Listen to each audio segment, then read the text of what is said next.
Okay, it is 2 o'clock here in Gothenburg. It's 3 o'clock in other parts of the world, and it's just about time to get this webinar started. So hello and welcome to this webinar where we'll focus on ventilation solutions. My name is Norén-Lundh. I work as Brand Communication Director here at Swegon Group in Gothenburg, Sweden. We have two presenters with me here today. We have also Norén-Lundh and we have Caroline Jacobsson. Most welcome to both. Thank you. Thank you. You are both experts on ventilation solutions and the indoor climates, but you have a bit different roles today in the company. So why don't you just quickly or briefly say what you do? Åsa, why don't you start? I work as an indoor environmental competence specialist. So I work with promoting the indoor environmental quality within and externally out of Swegon. And I have previously worked as a product manager for room units. Yeah, and I work as a product manager and is responsible for our demand control, ventilation and indoor climate solutions. Excellent. Thank you. Well, again, welcome.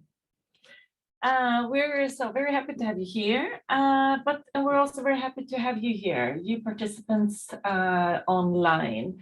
And to make this webinar as good, as insightful as possible for you, we would love to have some interaction. So please use the chat to ask questions to Åsa, to Caroline, and we will pick them up as we go along if we can, or we'll take them in the end.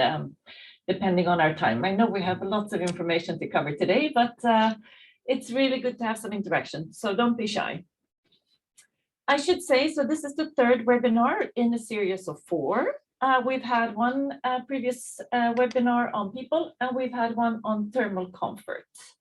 They've been sent in this platform, which is Swegon Air Academy. And just briefly, a sentence about Swegon Air Academy, which is a knowledge platform where we gather insights and knowledge around the indoor climate. So the website contains everything from case studies, webinars, articles, and insights. So keep posted for upcoming events, and you can also sign up for the newsletter. It's a really good source for information around the indoor climate. So having that said, I think we should move into the theme of today, the ventilation solutions. And over to you, Åsa. Yeah, thank you, Malin. We will talk about ventilation solutions and how they affect the indoor climate today. And we will try and cover some parts of this area and try to answer some of the questions around the ventilation solutions. First of all, we will look into what are the challenges of the HVAC system and what should it manage. What fundamental concepts do we need to include when we are considering what ventilation system or products in the room that we select? How can we also solve the air and energy exchange in the building? And also, it's important to consider how to balance, and we will come back to that several times during this webinar, to balance the comfort demands versus the energy requirements of the buildings. So let's start by talking a little bit about the challenges. Of course, what you should consider and manage when it comes to designing ventilation solutions is, of course, energy smartness, but also to keep the comfort. And when it comes to comfort, you have to manage some criteria and not create draft in the occupancy zone is one. And also by doing that, you have to consider selecting the right terminal unit in the room. Also, nowadays, it's really, really important with the acoustics. We build tighter and tighter buildings, so everything that creates noise or add sound to the environment is really important to have control over. So what sound level is demanded in the room? What kind of room is it for a start? And what kind of business are you doing in that room? Is it a hotel room? Is it an office? Is it a gym or such? Then you have different criteria that you want to design after and noise level. And of course, is there a big open office landscape, or is it small offices that you want to avoid crosstalk between offices? or to add sound from the room units or the ventilation system in general. How can we make sure to avoid adding that to the room? But we will dive into that in our coming webinar next week, and that will be really interesting. So how could we also think about how to supply cooling and heating to the room, not only the air, but in combination with this as well? Do we have radiators, or do we want to use ceiling installed product to provide the heating as well, which is sometimes controversial, and what do you need to consider in that case? And then how can we avoid that we don't get an unstable climate in the room if we use displacement units or such? So how can we also adapt the HVAC system to the future office that we also have touched upon in previous webinars? We have a hybrid office nowadays, and the new buildings are with different creative zones or focus zones, and how can the ventilation system adapt to that? And also the placing of the furniture versus the products that are installed to ventilate. So it's important that we can make a system that is sustainable, not only for the climate, because that is, of course, our main target, but also for the people, and also to save energy with compromising on the comfort, of course. So some fundamental concepts that you need to consider when you should manage the air from the ventilation system is we have identified 3 crucial points, and that is Quanda effect, the occupancy zone, which we talked about previously, but we like to talk about that because it's really important, and isovels and throw lengths. So we'll go quickly through this. Quanda effect is a really good force that you can also draw a lot of benefit from. It's when fluid and gas attract to adjacent surfaces and stick to that for a long time. And it could be low force or high force. But if you have a really well-designed terminal unit in the room, then you can utilize the Quanda effect in a really, really good way. The example you can see in the picture here is from an airplane and the wing, and how it can lift the wing also to make the aircraft lift. But here in this picture, we can see a comfort module from the side, where you can see the supply air from the nozzles coming down and mixing with the room air, and the Quanda effect then makes an under pressure and attracts the air the air isovel along the ceiling and sticks there. So we will show you a movie here that will show you how it works. So we have fresh air from the duct system that is supplied into the unit. It creates an under pressure above the coil, and it also draws up a big amount of air through the coil, and it supplies through the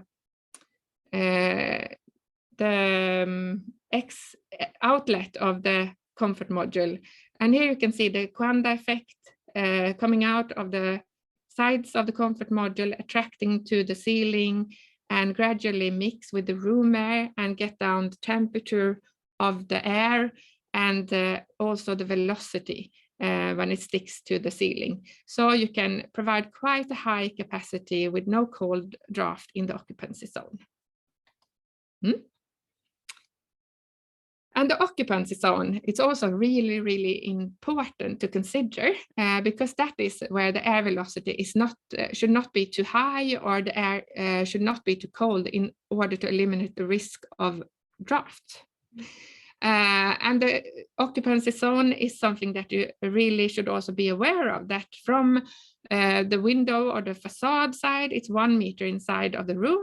It's 0.1 meter from the floor, and it's 0.6 meters from the inner walls, and up till 2 meters above the floor as well. And why are we trying to talk a lot about the occupancy zone, because outside of the occupancy zone, you can utilize the ceiling, the walls, and that zone to take down the air velocity, not to exceed 0.2 meters in the occupancy zone, and also the temperature of the air. Another thing that you should consider is also isovels and throw length. And an isovel is the interface where the air jets from a supplier diffuser together with the mixed room air have a given velocity. And normally this velocity is defined to be 0.2 meters per second. And you can see in the picture, it's the blue volume. So an isovel has thus a length, width, and height, a depth in the room. And the throw length, on the other hand, is the distance from the center of the diffuser to the limit of the selected isovel's final velocity, which is usually around 0.2 meters per second. So this is something that you should consider then, and make sure your design doesn't have the isovel and the throw length going into the occupancy zone before the speed has come down. But a lot of manufacturers' computer software will help you with this design. But it's really important to understand these definitions and concept. So secure the climate in the occupied zone, and this is simplest to do via the manufacturer's software, actually. Then you can see it and you can combine different products and see how they interact with each other to avoid draft. Basically, I mean, what you're saying is, I mean, we're taking all the questions in consideration. We're also looking at the challenges. We considered the Quanda effect, the occupied zone, and the isovels. Yeah. And then, so the best indoor climate is actually, or best, I should say, ventilation is achieved when you cannot feel it. That is exactly true. It should be invisible. It should be invisible and unfeelable, if you can say that. So thank you, good introduction. Åsa, we will move over to you, Caroline, now. You will make a deep dive into air exchange, talking about various ways of solving air exchange and showing different ventilation principles. Please. Yeah, correct. Thank you, Malin. So as Åsa said earlier in the beginning, one of the challenges that ventilation should solve is to exchange the air in a room in a proper manner. And this can be solved in various ways with different ventilation principles. And to better understand how we exchange the air in a room in the best way, we need to understand, first of all, what actually influences the air movements in a room. And the factor that has the greatest impact is actually the ventilation principle selected, but also where in the room we have placed the diffusers, the characteristics of the diffusers, and how we utilize the Quanda effect, which Åsa described to us. The temperature difference between the room air and the supply air, of course, has an impact, and it also matters where or if there are any obstacles in a room, such as ceiling beams or lighting luminaires, since these will affect the air movements. Air jets from other supplier diffusers or colliding air jets will give us a plunging effect, which we want to avoid. And we also have convection currents from heat sources such as lamps, computers, and not least people. We have to consider drafts from windows and other walls that come into play. So the list can be made quite long, what influences the air movements, but these are the few that we will name on this occasion. And as I said, the ventilation principle use is the one that impacts this the most. And there are three main principles for supply air. We have mixing ventilation, we have displacement ventilation, and piston flow. So I will go through those three a little more in detail today. And the different principles differs in a number of ways. One of the most fundamental differences, however, is the air exchange efficiency, where mixing ventilation has the same efficiency independent on whether the system is in cooling or heating mode, as you can see in the image to the left. The efficiency for displacement ventilation shifts from high efficiency in cooling mode to low efficiency in heating mode, as you can see to the right. But we'll go a little more into detail and we'll start with mixing ventilation. And mixing ventilation is actually the most commonly used ventilation principle. It works in the way that the motor in the ventilation is that the air mechanically moves with the help of centrally placed fans, such as an air handling unit, and that the air diffuser or similar product in a room distributes the air in such a way that mixing occurs between the supply air and the room air. And air diffusers can be placed in many different ways to produce a mixing ventilation. And each placement, of course, has its own special advantages and disadvantages. 3 examples of placement can be a central ceiling-mounted diffuser, which is one of the best placements for a mixing diffuser, since this gives us a good possibility to supply air with a 300-degree distribution and utilize the Coanda effect in a good way. And this is quite commonly used and especially good for large premises, such as open plan offices and meeting rooms. We also have wall diffuser placement, which can be used if there is no suspended ceiling in the room, for example. But it is not suitable for large cooling capacities. It is not as flexible as the ceiling-mounted diffusers, and therefore it is most common in modular offices, hotel rooms, and lecture halls. And a third example of where you can place the diffuser is in the windowsill or floor placement. Usually these are perimeter wall units, and these are commonly used in shallow rooms or in small areas. And you can also use diffusers with an adjustable air nozzle. Then you're able to adjust the distribution pattern so that it suits the room in a good way. And usually the basic setting is a rotation pattern to get the whole air volume in the room to rotate, as you can see in the image to the left. This will give good mixing in all parts of the room, but there is also a possibility to adjust the distribution pattern, as you can see in the image in the middle and to the right, so that the airflow, for example, is directed away from a workstation to minimize the risk of drafts. And I guess it's really convenient if you change the floor layout and everything. Absolutely, yeah. Then you can adjust according to the new. Yeah, absolutely good comment. And there are, of course, various kinds of air diffusers for mixing ventilation, and they appear in many different ways. Of course, they suit different applications as well. And with mixing ventilation, you have some advantages and disadvantages, of course. The advantages are that we get a stable airstream pattern and that the temperature is evenly distributed in the room. We can use supply air above and below the room temperature, depending on the chosen diffuser. That is to say that both cooling and heating can be supplied from the same diffuser. It also gives us a greater cooling capacity than with the displacement ventilation, which I will talk a little more about later, and a greater flexibility in terms of placement of the ceiling diffusers, and it does not take up any floor space. The disadvantages, on the other hand, is that the whole room volume must be cooled, which is very energy intensive for rooms, especially with high ceiling heights. And there is a risk of draft with large cooling capacities. There's also a risk of short circuiting if you have high excess temperature, which means that the supply air goes straight into the extract air without mixing with the room air.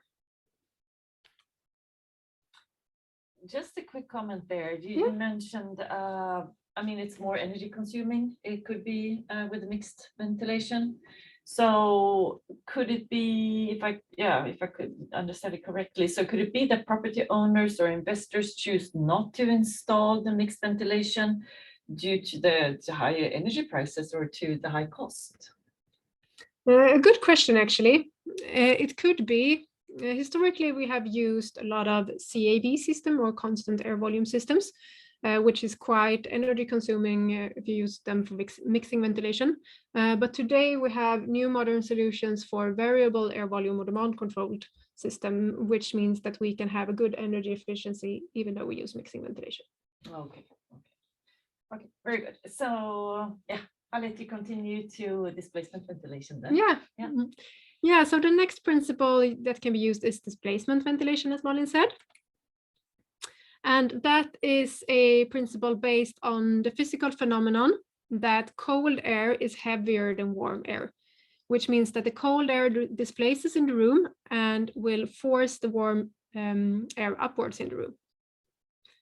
Displacement ventilation is most common in large rooms with high ceilings, such as restaurants, conference rooms, classrooms, for example. And when using displacement ventilation, we have to consider the temperature gradient.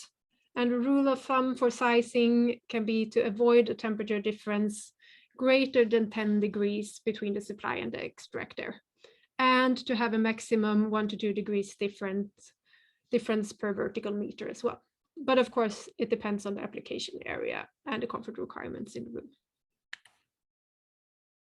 You can also use a 50% rule for sizing, meaning that 50% of the temperature difference occurs between the supply air and the floor temperature, and the remaining between the floor and the ceiling. But if you have higher ceilings, there is normally a greater difference between the floor and the ceiling, which results in a 30% rule instead. And for displacement ventilation, we don't talk about the occupied zone, which also talked about earlier, just as much. Instead, we talk about the near zone. As you can see in the images here, the near zone is drawn in blue. And in the left, you can see a solution without the possibility of directing the air from the diffuser. And to the right, a solution where you are able to direct the flow to ensure that you don't push the cold air straight where people are sitting. So it means that we have to have a well-designed displacement diffuser as well, just as we talked about previously with Kanda effect. We need to have a good design that you can adjust the airflow. Yeah, to make sure that we have a good comfort. Yeah. And it is possible to save a great deal of energy with displacement ventilation. It requires a lower air volume in comparison with mixing to attain the same air quality. It also requires less cooling energy for high ceiling heights, and you can use free cooling to a greater extent with displacement ventilation, since you can accept a smaller or use a smaller temperature difference in the supplier. And just as with mixing ventilation, air diffusers for displacement ventilation can appear in many different styles to suit different applications. And there are, of course, advantages and disadvantages with displacement ventilation as well. As I said, advantages are that we can use the ceiling height. And thanks to the storage effect, you don't need to ventilate the complete volume, but only the occupied zone in the room. You can use higher temperatures on the supplier compared to mixing ventilation and can therefore use free cooling during a large part of the year. And you have the possibility to introduce large air volumes in relation to the room size. Some disadvantages, on the other hand, is that you require a relatively high ceiling height, and it's not possible to warm the supplier, as warm air introduced at a low speed will just rise straight upwards. And also one disadvantage is that the diffuser can take up a floor or ceiling area, which may be needed for something else. And you can have, if you don't do proper design, have issues with uneven climate in the room. We did receive a question here, Caroline, I think was really good. So after the COVID, I expected to see individualized ventilation becoming more in demand. At Swegon, have you seen any demand to individualized system or furniture integrated systems?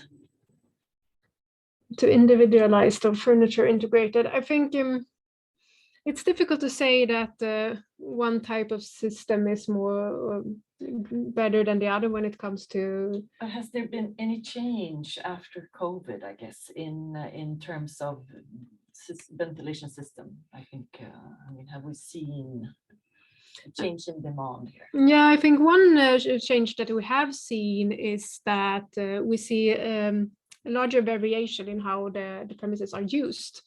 So compared to before, it was most common that the office, for example, was fully occupied all the time, whereas now we might have more empty areas, and of course that will affect the ventilation as well. And I guess coming back to the question about individual ventilation, I think that is practically quite difficult to achieve if you don't have your own cell office. So if you have an open landscape office with a lot of different works areas, that is almost impossible to individualize it. You do not carry the ventilation with you as you move around. No, exactly. But of course, there are some modules where you can have freestanding modules. Maybe you can enter a climatizing unit there, but you have to also have the good and fresh air. I think that is something we learned from COVID, that we need to ventilate and maybe also increase the ventilation rates a little bit more. Even if we use mixing or displacement or whatever, we need to introduce more air maybe. Or not maybe, we need to do that and ventilate out and supply fresh air more and more. So, but I was also wondering, Caroline, so is there a quick rule of thumb for when using mixing ventilation or when to use displacement ventilation? Well, in general, you could say that mixing ventilation is good for smaller areas with lower ceiling heights, and displacement ventilation is better where you have higher ceilings and large areas. Okay, so I'll go through some. I'll let you answer both here. But so for which one would you recommend for a single office, Caroline? Mixing, I would say. And again, also an open space with desks. Mixing there as well. And then an entry or lobby area, Caroline? I would say displacement, yeah. A waiting room in a hospital? Also. You can use both, but I would say mixing. And then I know we will come into this as a third part of ventilation, but a surgery room in a hospital? You could use displacement or you could use piston flow, which we will say a few more words about. Exactly, so hang on there. And then for a classroom, I think what would you use? Mixing. Mixing. An auditorium? Likely displacement. And an apartment also? What would you say? I would use mixing ventilation. And a single family house? Mixing as well, I think. Mixing. So more, and but is it possible to combine mixing and displacement ventilation? Within a building, yes, not within a single room, because due to the basic physical principles, you won't get effect out. They will short circuit each other. Okay, Okay, so I'll let you come into the third part of ventilation principles, which is the piston flow. So the third and last principle that we will talk about is piston flow, as Malin mentioned. And just very shortly, this is a principle for air exchange that is quite unusual, but it can be found in, for example, clean rooms and server rooms, where it is more important to avoid contamination than the comfort aspects. This requires quite high airflows, and that will create a draft as well. So this was short about the different ventilation principles. Excellent, thank you. And then, yes, Åsa, I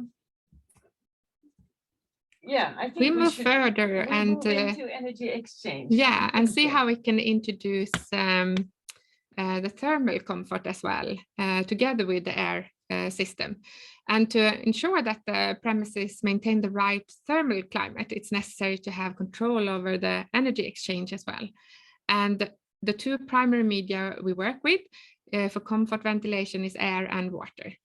Air is always needed to get a good air quality, of course, and ventilation.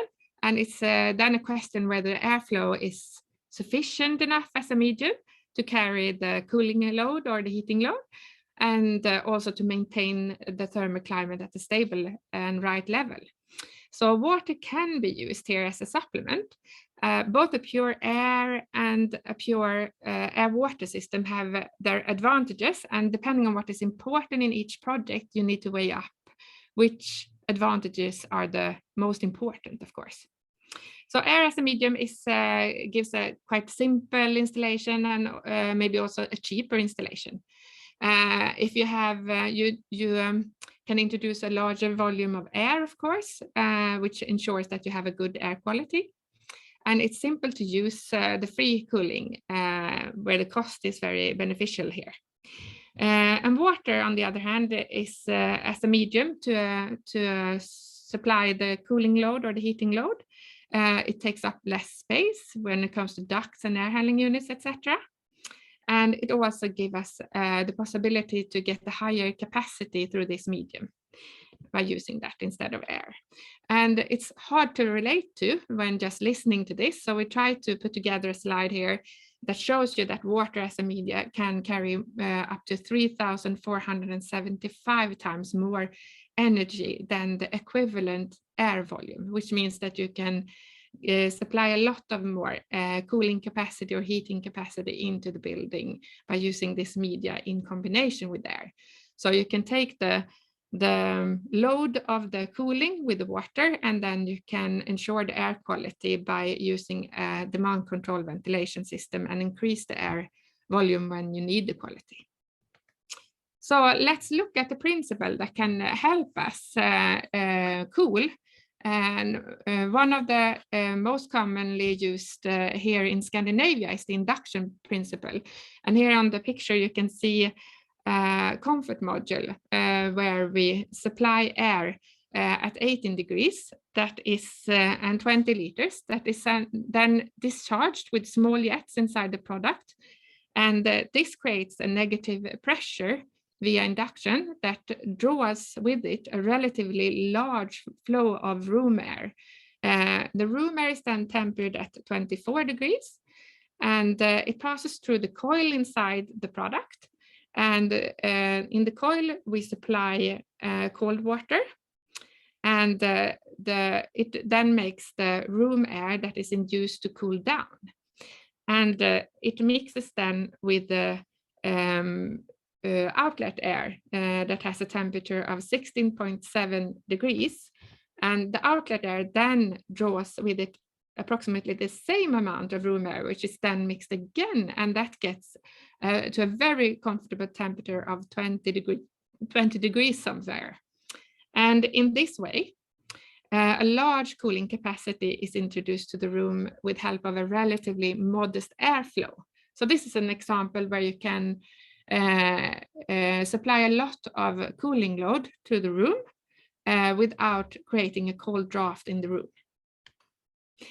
And another benefit of induction from a system perspective is that if you look at the top of this picture, it's a completely airborne system, which means that the energy to the room must be introduced through the air totally. And this results in the air ducts being relatively bulky and takes up a lot of space, so you don't get such a high ceiling heights. And the system in the lower part of this image is waterborne, where the airflow, air handling unit, and the ducts are sized for exactly the requisite ventilation and air exchange that we need in the premises, while the main energy exchange is managed in a parallel pipe system for water. And the benefit of that is, amongst others, that you can choose smaller, fewer air handling units, and you can also size down the duct dimensions. So it means that you can have a higher inner ceiling height and smaller units, which save space. And at the same time, even the water to the room product can usually be distributed at a higher temperature than the temperature that requires to cool the air in the top view. So this is more economical from a production perspective. And also when you have a demand control system, you can also save a lot of energy with the water-based system in combination. And different types of products, as that we showed with the diffusers and the displacement units that we use for waterborne climate system, can appear in many different styles. Here you have examples of induction units with a comfort module that spreads the air in 4 ways, a comfort module that is designed for one-way air distribution, mainly for hotel application, and a perimeter system that you can place along the facade, an active 2-way beam, and also a passive climate beam if you just want to introduce more cooling energy to the room. But I think one thing that we can say is that it's also very beneficially to combine the products, the diffusers and the waterborne products in such applications as conference rooms and others, where you quickly get a lot of people inside the room and you want to have a good cooling capacity and keep the temperature stable. Then it's good to combine both types of products. And also it's really, really important, independently if you choose an air or a water-based system, that you have the right control equipment. But so is there like how can you make an easy decision on which system, on how to use air or water? Is there a program or how do you make that decision? Is there a quick checklist on this is where you should use? You mentioned conference rooms. Yeah. But for other types of buildings, or how do you make that decision? I think it depends on exactly what you say, what type of building it is, what kind of business you have in the building and applications, if it's a gym and so on. So you have to design according to the needs of the building. Right. And if, let's say, is there a difference in if you're renovating a building? Is there how do you do then? Do you look at what kind of duct system you have already in place, or is it often that you put in a new duct system, or how does it work for renovation? I think that is also have to do with your budget. So either you maybe throw out all of the complete old ventilation system and install a new one. Sometimes you may have displacement units that take up a surface on the floor in the building, and you, as an investor, you want to have as much floor space to rent out as possible, and then maybe you change the whole system to a mixing system that is installed in the ceiling, as an example. So is that the most common, to actually have a mix? You have both air and water in the system. Is that most common, you would say, for a building? I think you can have it in a new building, but in an old building, I think the most common is probably an air system. And for offices, so like a new built office, you would have both? Yeah, I think then you would have an air water system, preferably if you have a full house where you want a lot of people to have the right thermal comfort and such. Then I think you would choose an air water system. Yes, we mentioned earlier what we're moving into, the flexible solutions of conference rooms, smaller rooms for all these video conferences that we're having. And okay.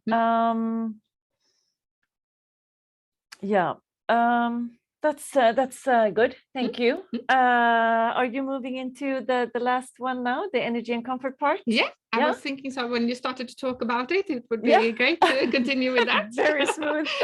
Very good. Good. So energy, comfort and investment. To attain only high energy efficiency in an indoor climate system is not really difficult. You only have to shut down everything and open the windows. So that's one way to do it. But to ensure only a certain comfort can also be achieved by just allowing the ventilation system to run on full power in all modes. I think that was something that was noted during the pandemic, when all the people stayed at home and all the ventilation system kept on running at full speed. And then we realized we have to save some energy here. So but there is a fundamental opposite relationships between energy efficiency and comfort, but it's perfectly possible to combine them in a good way, I think. And if you're willing to invest initially a little more in the system, so it works smarter, so you have a good control system as well, then I think it is possible to find the right climate for each project. So it's therefore a very good idea to find the right focus, or what your priorities are and your demands in the project. So the focus is set on 3 different factors: energy, comfort, and low initial or cost. And you have to find a good balance. Do you want a low initial cost or a little bit higher energy efficiency and higher comfort? So you have to balance those 3 in a good way. And if you look at this picture, it illustrates very simplified the link between the different levels of control systems. And the triangle here illustrates that there is not a level that is optimal for all projects. Instead, it's a question of weighing up the different priorities for each project, as we said. So by first mapping out what you want and the demands on the comfort, energy, efficiency, and cost investment horizon, it's easier to find the right level. So you do not select a too basic or too advanced solution. And however, you usually get what you pay for, of course.